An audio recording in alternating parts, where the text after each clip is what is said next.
What is the most unethical thing you have ever been asked to do by your employer?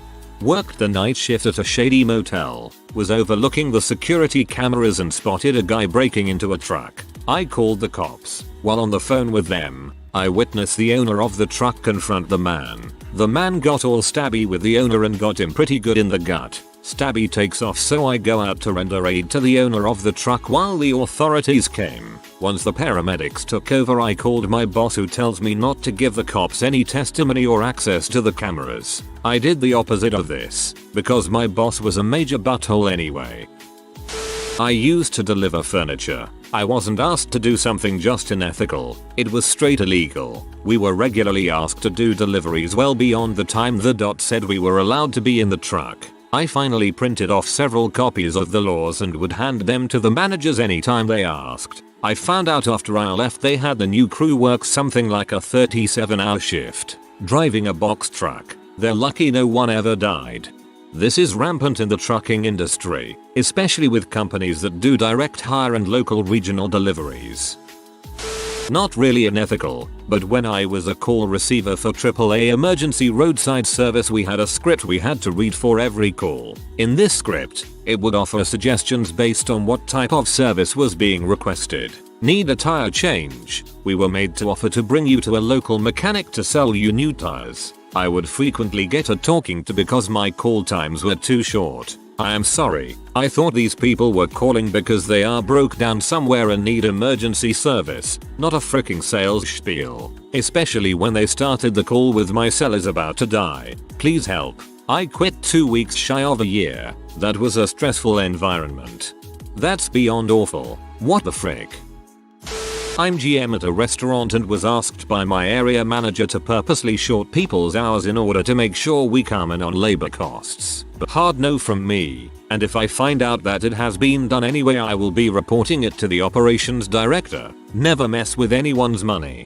I thank you so much for this. I have worked in too many restaurants where I have to fight for 28 hours a week and then be made to work 60 hours a week. The dinner rush is stressful enough, but I took a lower because I was just too stressed trying to work 2 jobs and not knowing at all how many hours I would get this week. Just, thanks. I know labor costs can run high, but seriously.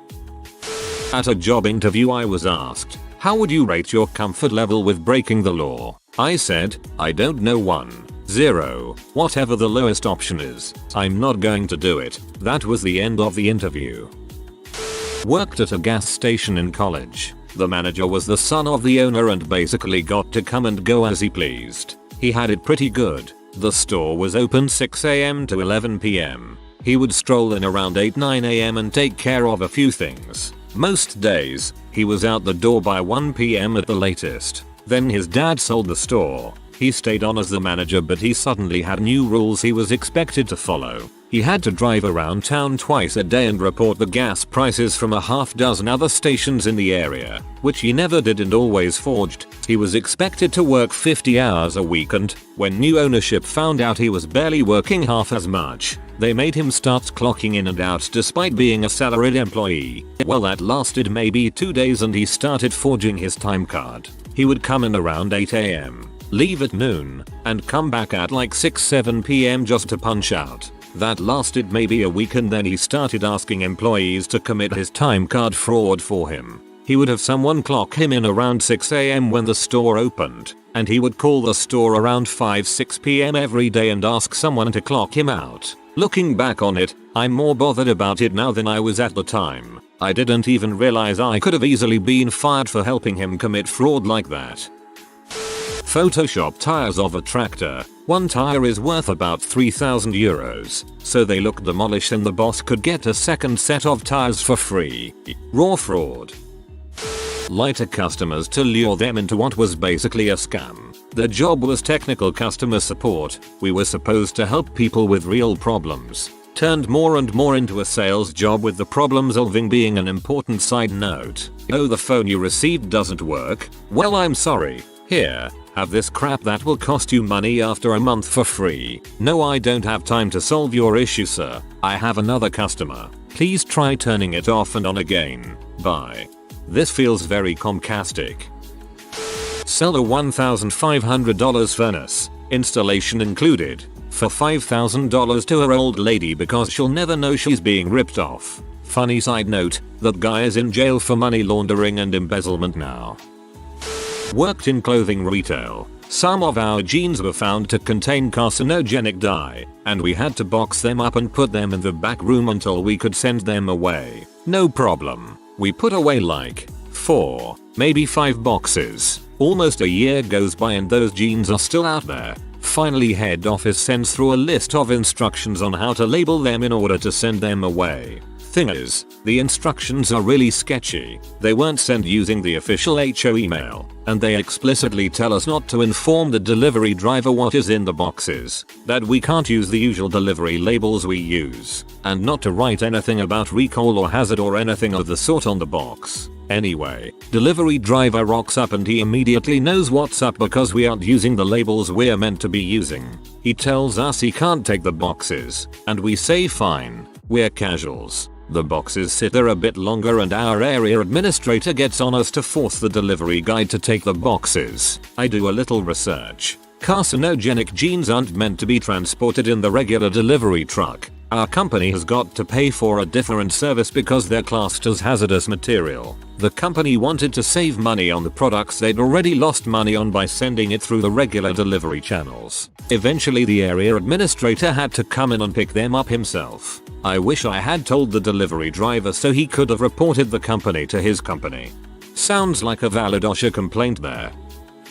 I worked as a lifeguard in HS. For the most part, management was all great. One day around closing time we had a monstrous thunderstorm. I mean multiple flashes of lightning within 2 miles of us every minute. We had finished cleanup, which in itself was unsafe since we had to go outside to do it, except hadn't gotten the toys, noodles and those foam balls, out of the pool. I was the most senior person there, other than the manager, and decided that we'll just leave the toys. The only ways to get them out was to either get into the pool, or to use a 20-foot metal pole with a hook on the end to get them. Either method was too dangerous to do during a thunderstorm just so that the pool will look neater. The manager caught us leaving and told me cleanup wasn't finished. There was still stuff in the pool. I told him that I'm not risking my life for some foam toys, and he then told me to have the other guy do it. I just walked out instead. I'm not 100% sure whether he was actively unethical or just dumb, because I saw him with the hook as I drove off. I got written up for it. Sure thing, boss. I'll just stay on the clock until the thunderstorm passes and I can safely remove the toys from the pool. Owner of restaurant had me, dishwasher, and a line cook break into another employee's residence to look for stolen items from the restaurant. Search came back negative. To withhold the pay of new employees without telling them. He planned on giving it to them after 12 months so that they would stay with the company, but failed to tell them that before they were hired. Used to work in management in a fast food establishment. Store manager had all of the truck receiving managers in an understanding that if our food cost numbers were off we were to make things go missing from our delivery. I was not put into the loop on this scheme up front as I had just been transferred into this store but started to get suspicious when I saw the truck driver walking around our grill area checking side freezers and closets, and I'm like, WTF is this guy doing? A couple of deliveries later I catch one of my guys hiding a box of a freezer food in our lobby mop closet. I straight out asked him, what are you doing? I need to count that so I can sign for it. And I made him put it into the freezer where it belonged. Turns out the store manager had gone to the boys who do the truck and told them what we were down on and what needed to go missing. So they had been doing this for months and it never occurred to them, a couple of guys fresh out of high school. It was wrong. Whole cases of bacon, cases of lettuce, frozen desserts, whatever we were sucking at that month. I told them to immediately stop doing that on my watch and went to the store manager and told her under no circumstances was that okay. It's stealing from your distributor and I'll have no part of it. She just looked at me dumbfounded, and that was the last time I was scheduled to unload a truck. I got done a couple of months later. The cover got blown off after I left though. This woman had been with the company for over 40 years but pee off the wrong new shift leader who went to the franchise owner operator and also reported it directly to the distributor to avoid an internal cover up. She graciously accepted their offer to retire a tad early. She was in her early 60s anyway, and keep her pension. So in other words, there were no consequences for her actions. I program and install robots and other machines used in factories. Though not my employer, the number of customers requesting safety features be removed is astounding. No, you can't operate the robot at normal operating speed with the guard doors open. It can crush someone in the blink of an eye. Literally, it isn't just international countries with lax worker protection laws. Safety in a lot of US factories is often overlooked for efficiency's sake. I teach a college class that's part of the core curriculum and where you're required to get at least a C, 73%, to pass. If you get a C or D, you have to retake the class. The head of the department told us that if a student is getting a C or D we should just go ahead and give them an F to avoid dealing with them asking to have their grade adjusted up to a C. My last job I literally spent every single day fighting with my boss and stopping him from telling our workers to do illegal stuff or instructing me to do it. He would try to get me to circumvent government procurement regulations, harassment of employees, safety hazards and environmental violations. In all my time there, I cannot think of one time where he got something past me, but it was pure heck. Just one random horrible thing was the day he was stupid enough to instruct a worker to get the excessive line scale off a piece of equipment once with chemicals and let it flow down the storm drain. When I saw this out my window we got into a huge fight and he instructed the employee to continue until I could show proof that this was illegal. I finally did but the damage was done and the driveway was stained green from the runoff.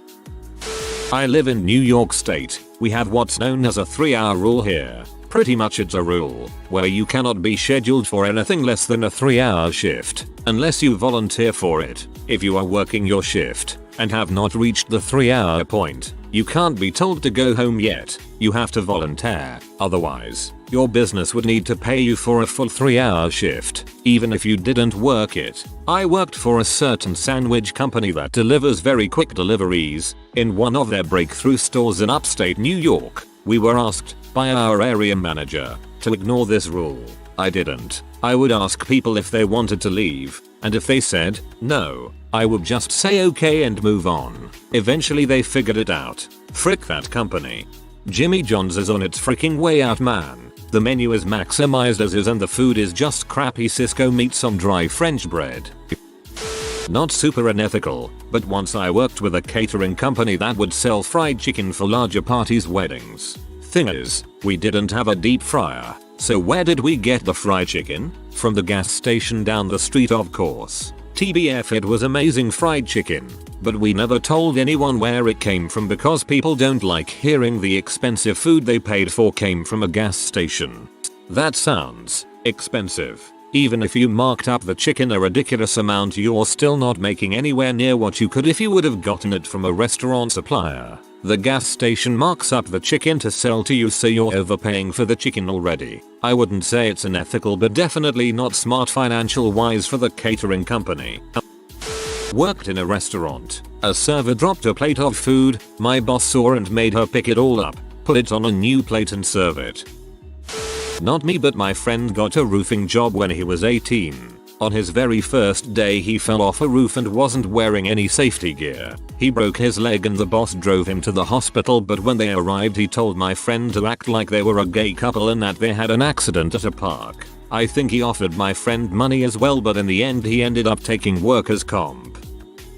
I worked for a low-income apartment complex as a leasing agent. A resident came in wanting to extend her lease to a month-to-month basis, which the lease clearly stated that she could do. I asked the property manager what paperwork we needed to draw up in order to make that happen. Her answer was that we don't do that. I told her that the resident has a signed document saying that we do. Her response was tell her to get a lawyer if she wants to contest it.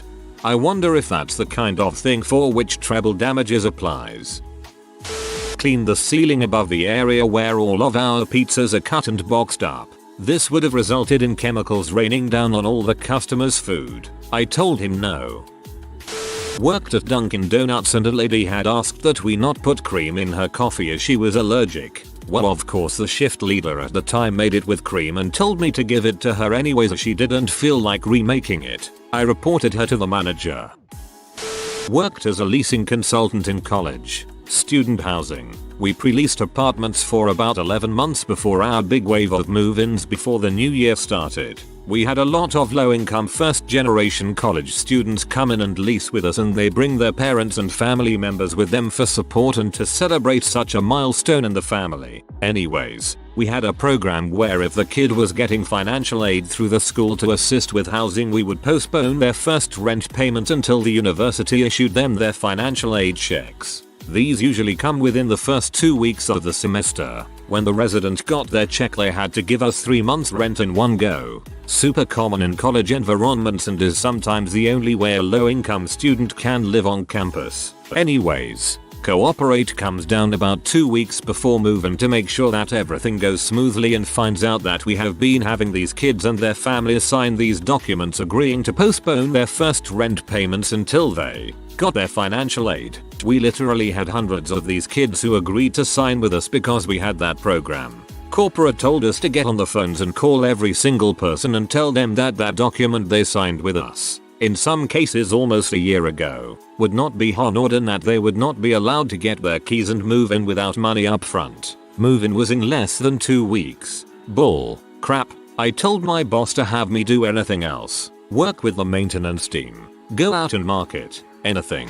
I just couldn't call these people and do that to them. He threatened to take away my commissions if I didn't. We got into a shouting match while all my little sheep co-workers made those phone calls. I quit and so did another co-worker.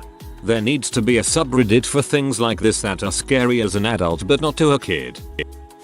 When I was a teenager, I was a valet, and one day got into a minor accident with another valet while parking a car. We turned into each other, impacting at the corners of our bumpers. Unable to see each other because a different valet had illegally parked on a curb in the lot. We brought the cars back to the front and found some little scratches and damage on both vehicles. Nothing serious, but still. When the lady came to pick her car up, my supervisor instructed me not to tell her about the damage if she didn't notice it. She got her kid in the car, then walked around to the driver's seat and handed me $1 as a tip. I turned to the supervisor with my mouth open, but he gave me a stern head shake, and she drove off none the wiser. It was just a bumper and just some minor scratches, dents, but still, it really upset me. I always avoid letting valets take my cars unless it's required these days. I'll park it myself, thank you. I used to make sugar. I had the flu big time and was working in the packaging area. It's 100% against the company's own work rules to work in open sugar areas if you have an infectious disease. The supervisors of that area had a fuzzy definition as to what constituted an infectious disease, but it definitely didn't include the flu to them. They then told me they had sick people working around the sugar all the time. Hard sell high interest store credit cards to people who demographically might not be very knowledgeable about financial matters, specifically the elderly and minorities, especially people who seem to be struggling financially or not completely fluent in English, and to hook them in by saying they could get up to $1,200 instant credit with only $15 monthly payments. But the $15 minimum monthly payments didn't even cover interest. So they'd come in and pay their $15 every month and not understand why their balance kept getting bigger. If we were caught explaining interest to them and educating them as to why their balance kept getting bigger despite making the monthly minimum payments, we could be fired. Former management at a retail store. We had several instances of corporate telling us to handle all major cleanup after the close at night. Here was the issue. We had several teenagers working for us. That meant there are limits on the number of hours the minors could work. Having to stay an extra hour or two after close meant we violated child labor laws. Now ultimately the employees didn't care. They made more money. But it was an issue, based on corporate saying that customers come first and we shouldn't be seen cleaning or doing major stocking while open. I dunno. I think our public image is superseded by law, Brenda. Oh, and lying about the product. But that was more of a fluffing thing. No biggie. Back before I realized I didn't want to be a programmer, I worked for a giant company. The company basically creates and manages websites, among other things, for thousands of car dealerships across the country US. It was a relatively entry-level position, so most of my job was making sure a specific client's website looked identical across all browsers. So I'd be loading up Internet Explorer and Firefox and tinkering with the CSS to make sure an image wasn't one pixel off on a particular browser. I asked my boss if I could get something slightly more mentally engaging, and I was given a task to implement a specific JavaScript code. I was initially excited because I hadn't worked with JavaScript in a professional capacity before, so I got to try something new, but then I read through the details of the task. Essentially, our websites came pre-packaged with pop-ups. The pop-up would be an ad for a special car sale or something, so they weren't going out to advertisers or anything like that. But the client was concerned that people were using pop-up blockers. The JavaScript code I was given essentially delayed the pop-up to only appear after the user clicked something on the page. These are relatively common now, but at the time it felt super skeezy. I know it's nothing compared to a lot of what I've seen on this thread, but I just felt so dirty being the one to add a code that made a pop-up appear. I was that guy. TLDR. Had to implement pop-ups that beat pop-up blockers.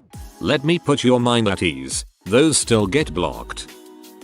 In the pet store, I told my manager that a young rabbit had a runny nose. She told me to put it in a plastic bag and put it in the freezer. The rabbit would have to be quarantined for a week, during which it couldn't be sold, and we'd have to feed it and give it $1 or so worth of antibiotics. On the other hand, if it died within 30 days of our purchasing it, the distributor would refund our money or replace the rabbit for free. I refused. I later found the rabbit in the freezer. I quit the pet store and now sell guns for a living. My co-workers, customers, and employers are much better people than anyone I ever met in the pet industry.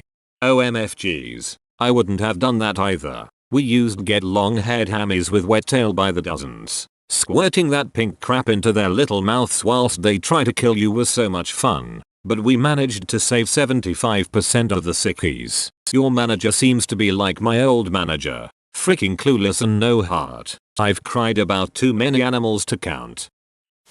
Copy and paste MIT's disaster recovery plan for an Air Force contract. The Air Force did not ask me to do this. The defense contractor for whom I worked asked me in an effort to appear as if they actually had some kind of loss mitigation plan in place in the event that our servers went down. It was a sham. The government asked them years ago if they had some kind of DRP in place, and the response was always, oh, yes, we do. Of course, it's always a work in progress, but yes, we have one. They didn't, and copying one of MIT's plans was their idea of disaster recovery. No testing, no knowledge of implementation. Straight copy off their website, remove and replace MIT for company name. It was a joke, but this was what I was expected to provide. Instead, I quit. They didn't see that coming. I worked at a coffee shop where the owner said in a meeting that we were to kick out any homeless people. I wanted to clarify for the newer staff there and said, just the ones that hang around all night and don't buy anything. If they want to buy a coffee and warm up, it's fine. No, she wanted us to kick out anyone who looked homeless because it didn't look good having them in the store. Even if they wanted to buy something, my store kept serving our regulars, regardless of where they had to sleep at night. In a time where we can play hipster or homeless, banning all people who look like they might be homeless seems really stupid, especially in a coffee shop. Many years ago I worked for a bank that was at the time having a big expansion of ATMs into small shops. We had a database that worked out where those on low incomes were most likely, how close other machines were, etc. Then put in small notes and charged a higher rate for transactions. In more affluent areas there wasn't a charge at all. I was supposed to be the one who decided which charged and which didn't to basically screw the poor. If you are new to the channel, you can subscribe. I publish new videos every day. Until then, check another video.